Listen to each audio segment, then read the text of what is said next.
एक ना एक दिन तो तुम्हें थोड़ा ज़्यादा समय देकर उस काम को पूरा करना था, तो वो दिन आज क्यों नहीं? थोड़ा ज़्यादा देर जाग लो आज, थोड़ा ज़्यादा काम कर लो, थोड़ा कम सो लेना, या फिर किसी जो ज़रूरी काम ना हो उसे छोड़ देना बाद के लिए।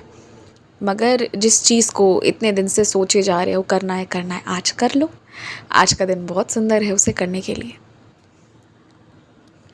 मेरे रास्ते पर चलना चाहते हो, मेरे निकट रहना चाहते हो, तो मेरे सच्चरित्र के भी निकट रहना पड़ेगा, उसे पढ़ना या सुनना पड़ेगा। नहीं तो मेरी लीलाओं को सुनना पड़ेगा, या फिर मुझसे जुड़ी किसी भी चीज़ को पढ़ना, सुनना या जाप करना पड़ेगा।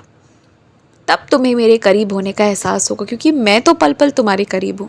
तुम जो कहते हो, जैसा कहते हो, वैसा तुम्हारे करके मैं देता हूँ, ताकि तुम खुश रहो, तुम्हारी खुशी के लिए।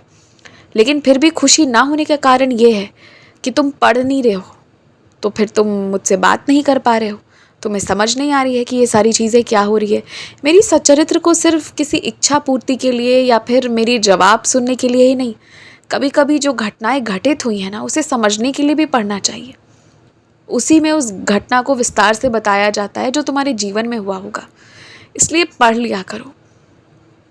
और देखो, तुम जिसके नाम से पढ़ना चाह रहे हो, जब तक दरबार में उसकी स्वीकृति नहीं मिलेगी तब तक वो काम हो नहीं पाएगा। लेकिन तुम हाथ में हाथ धरे बैठे थोड़ी रहोगे, अपने जीवन के लिए कुछ ना कुछ करना होगा तुम्हें। मेरे नाम पर कि बाबा ने मुझे आदेश नहीं दिया, ऐसा कहकर हाथ में हाथ धरे नहीं बैठे रहो, ये गलत बात होगा। प्रयास करते रहो, प्रयास ही धीरे धीरे करके मंजिल के करीब ले जा सकता है, वही एक मार्ग है। प्रयास करना तुम्हारा काम है, आगे पार लगाना मेरा काम है। तो अपना काम तुम अच्छे से करो, फिर मैं अपना काम अच्छे से करूँगा। हम दोनों को मिलकर करना है। नौका का सैर करने की इच्छा जो है तुम्हारी बहुत दिनों से है, ये इच्छा मैं तुम्हारी पूरी करवाता हूँ, और बहुत सुंदर तरीके से करवाऊँगा, सुरक्षित तरीके से करवाऊँगा। तुम्हें डर भी नहीं लगेगी और तुम्हारी इच्छा भी पूरी होगी, खुश भी हो जाओगे तुम।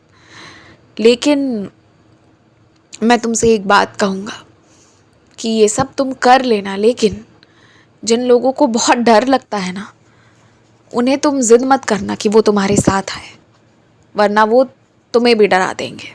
इसका ध्यान रखना बस। और ये हमेशा स्मरण रखो कि ये जीवन का कुछ पता नहीं होता। 10 साल 20 साल बाद के लिए किसी काम को मत छोड़ो, आज करो, इस वर्ष करो। भविष्य के लिए उन कार्यों को मत छोड़ो जो तुम्हारे सपने थे, क्योंकि तुम्हें भविष्य का नहीं पता। मैं तुम्हें डरा नहीं रहा हूँ, तुम्हारे साथ कुछ बुरा नहीं होगा, लेकिन अगर तुम बहुत सारी चीज़ों को छोड़ दोगे तो भविष्य में सब कुछ पूरा नहीं हो पाएगा, अधूरे रह जाएंगी बहुत चीज़ें। इसलिए तो मैं सचेत कर रहा हूँ, अभी करो, भविष्य के लिए मत छोड़ो। खुश रहो, मुस्कुराते रहो, आबाद रहो।